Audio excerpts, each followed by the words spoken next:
2-3 बातें छोटी छोटी ध्यान रखनी होती है, बस कि संकल्प ठीक से करना है। लेपन का विशेष ध्यान रखना है ताकि मस्तिष्क की स्वेलिंग जो है वो नष्ट हो। मस्तिष्क की सूजन हटाना बहुत आवश्यक है, क्योंकि मस्तिष्क में जो स्वेलिंग रहती है तो यही आपके ब्रेन स्ट्रोक का, सन स्ट्रोक का, आपके पैरालिसिस का, ब्रेन हेमरेज का तमाम कारण बनता है। कोमा में जाने का भी कारण बनती है।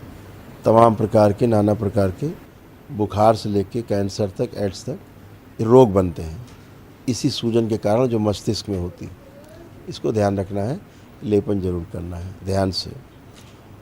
तीसरा, एक सिद्ध हवन घर में ले जाके जरूर करना है पहुँचते ही, ताकि आपकी जो संपत्तियों के दोष हैं, उनमें जो गंदगी है, उस पर ऑरा में जो गंदगी है, सब नष्ट हो सके।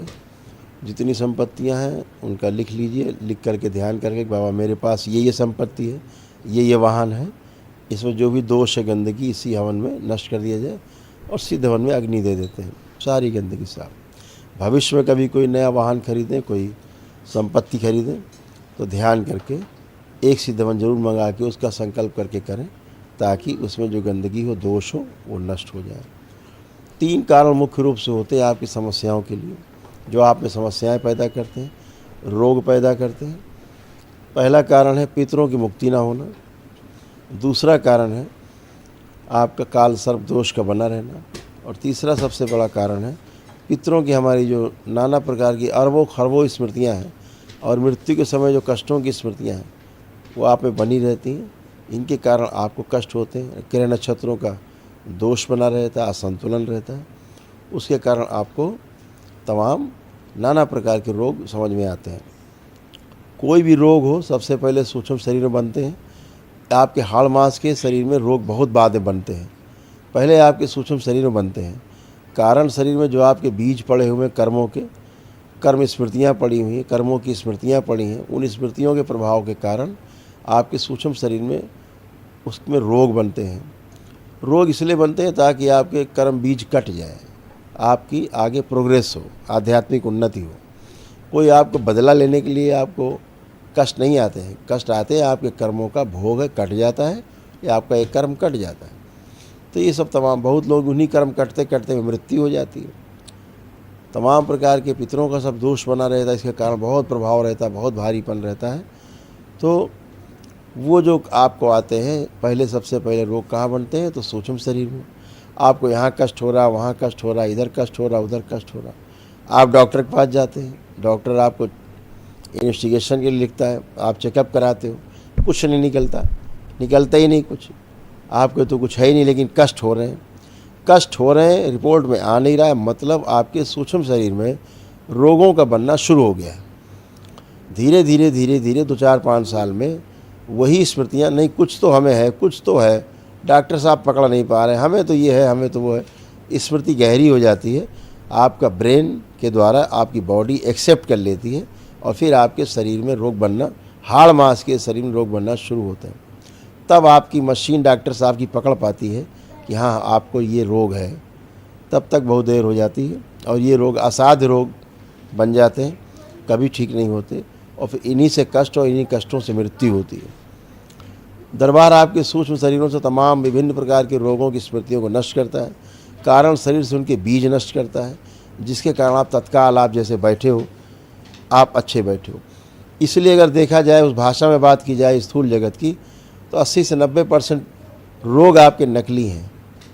नकली रोगों का फिर आप असली इलाज शुरू करते हो डॉक्टर साहब के पास, वो दवाइयाँ देते हैं असली वाली खाने के लिए। रोग है नहीं शरीर में, दवा खाते हो, क्या होता है, उनके साइड इफ़ेक्ट के कारण आपको फिर शरीर में रोग उत्पन्न होना शुरू होते हैं। फिर उनकी चिकित्सा करते हो, ऐसे आप एक बड़े वाले जाल में फंस जाते हैं। जीवन भर चिकित्सा कराते रहते हैं, कहते हैं 20 साल से चिकित्सा करा रहे हैं, ठीक नहीं हुए। आप नकली रोगों की असली चिकित्सा करते करते वाकई में रोगी हो जाते हैं। दरबार सबसे पहले आपके सूक्ष्म शरीरों से इन रोगों को समाप्त करता है, आपके कर्म बीज जिनके कारण रोग बनते हैं नष्ट करता है। इसके कारण आज आप उनसे मुक्त होकर बैठे हो। जो भी कोई आप में असाध्य रोग हैं, दरबार अभी आपसे वार्ता करेगा, एक से एक, सभी लोगों से, एक लोगों से। और यदि किसी में है तो दरबार एक निःशुल्क 1 दिवसीय महाहवन करवाता है आपके इन असाध्य रोगों की स्मृतियों के नष्टीकरण के लिए। तो हम आपको स्लिप देंगे, दरबार आपको एक स्लिप देगा, आप उसको कल कर सकते हैं। इसमें आप ढिलाई नहीं करेंगे कि चलो बाद में कर लेंगे, ऐसा बिल्कुल नहीं करना है। ये निःशुल्क होता है, तत्काल करना है, ज़रूर करना है, ये ध्यान रखिए। ये 1 लाख रुपए कीमत का लगभग हवन होता है जो निःशुल्क होता है। ये असाध रोगों की स्मृतियों के नष्टीकरण के लिए होता है, इसको भूलना नहीं है। और जो असाध रोगी अपना महामृत्युंजय हवन अपना कर पाएंगे तो अच्छा है, आपके लिए अच्छा रहेगा। तो आप सभी लोग अच्छे हैं, कोई कष्ट बाकी नहीं, तमाम रोग कष्ट थे सब गए, ना कोई डिप्रेशन बचा। एक ही दिन में सब नष्ट हो जाता है, कुछ नहीं आप में, ना डिप्रेशन, ना एंजाइटी डिसऑर्डर, ना डिमेंशिया, ना बाइपोलर डिसऑर्डर, ना ही आपको कोई सिजोफ्रेनिया, नकली भूत प्रेत की बीमारी। कोई ऊत भूत प्रेत नहीं होता, सब बकवास, नंबर 1 का बकवास। ये सब आपकी स्मृतियाँ हैं जो आपको मानसिक रोगी बना के रखती हैं। पेशी लेते रहते हैं, हिलते रहते हैं, चिल्लाते रहते हैं, और प्रेतराज सरकार, फलाना सरकार और दरगाहों में हाजिरी लगाते रहते हैं। जैसे अदालतें खुल गई जगह जगह, नारियल लेके दौड़े जा रहे हैं शनिवार मंगल को, कहाँ जा रहे हैं, हाजिरी लगाने जा रहे हैं, चादर चढ़ाने चले जा रहे हैं दौड़े लिए, कहाँ जा रहे हैं, हाजिरी लगाने जा रहे हैं। सब नकली नाटक आपके, सब नकली, एकदम नकली, 100% फोर्जरी। पूरे देश में दुनिया में चल रहा है जो नाटक, एकदम फर्जी है। आपकी स्मृतियाँ आपकी जान ले लेती हैं, ध्यान रखें। पितृ स्मृतियाँ भी रहती हैं, आपकी स्वयं की भी स्मृतियाँ रहती, जन्मों जन्मों की। कहाँ चला जाता है, आप एक ही दिन में आते हैं, कहाँ पेशी पेशा आपका चला जाता है, कहाँ चले जाते हैं आपके भूत प्रेत जीवन भर के लिए। जो 25-25 साल से पेशी ले रहे हैं, 30-30 साल से, कहाँ चला जाता, 30 मिनट के बाद होती नहीं कोई पेशी पेशा ज़िंदगी में। ये सब नष्ट हुआ, किसी में कोई शेष नहीं है। मस्तिष्क में जो स्वेलिंग है उसको नष्ट करना है। विशेष रूप से जब स्वेलिंग रहती है तो भ्रम उत्पन्न होता है, स्वेलिंग से, भ्रम से फिर शरीर और मस्तिष्क का तालमेल टूट जाता है। शरीर कुछ कहता है और मस्तिष्क कुछ सुनता है, मस्तिष्क कुछ कहता है शरीर से और शरीर कुछ सुनता है, दोनों एक दूसरे की बात सुन नहीं पाते, भ्रम में रहते हैं और रोग उत्पन्न होना शुरू होते हैं। रोग उत्पन्न होंगे तो फिर कष्ट होंगे, कष्टों से मृत्यु होती। तो सब कुछ गंदगी गई है, अब आप एकदम अच्छे हैं। तो पितृ आपके मुक्ति हुए, इसका क्या प्रमाण है? इसका प्रमाण है कि आप आंख बंद करके देखेंगे, आपका कोई भी पितृ चाहे कल ही की मृत्यु ना हुई हो, आप उसका चेहरा नहीं देख सकते, आपको चेहरा भी नहीं दिखेगा, सब आप ट्राई कर सकते हैं। दूसरा, काल सर्प दोष कट गया। कैसे कट गया, क्या प्रमाण है? उसका प्रमाण है, आंख बंद करके आप कल्पना करने में देखेंगे, आप एक भी सर्प चलता हुआ जिंदा नहीं देख सकते, कल्पना में भी नहीं दिखे, समझो आपका काल सर्प दोष कट गया। सब ट्राई मार सकते हो, सब लोग देख सकते हो।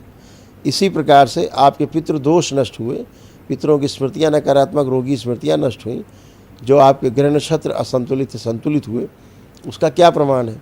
उसका प्रमाण है कि अब आपके अंदर एक भी गंदा विचार, एक भी निगेटिव थॉट्स नहीं आ रहा है, न परिवार के सदस्यों के लिए, ना ही संसार में जो आपका दुश्मन नंबर 1 हो, जिससे आपको कल भी खतरा था, आज भी आपको साथ खतरा है और कल भी खतरा है, उससे कल भी गंदगी करेगा, उसके लिए भी आपके अंदर एक गंदा विचार नहीं आ रहा है। सब ट्राई करके देख सकते हो। किसी के अंदर आ रहा है तो हाथ उठा सकते हैं, खड़े हो सकते हैं कि हमारे अंदर अब भी गंदे विचार आ रहे हैं या बदला लेने के भाव आ रहे हैं। आप सब देख सकते हैं, आप सब अच्छे हो के बैठे हो, ये आप बिल्कुल भगवान बुद्ध महावीर की तरह बैठे हो, कोई किसी से मतलब नहीं, अपना आनंद है। अपने परिवार को कैसे सुख पहुंचाया जाए, कैसे परिवार हमारा सुखी रहे और संपन्न रहे, अब केवल यही है। पति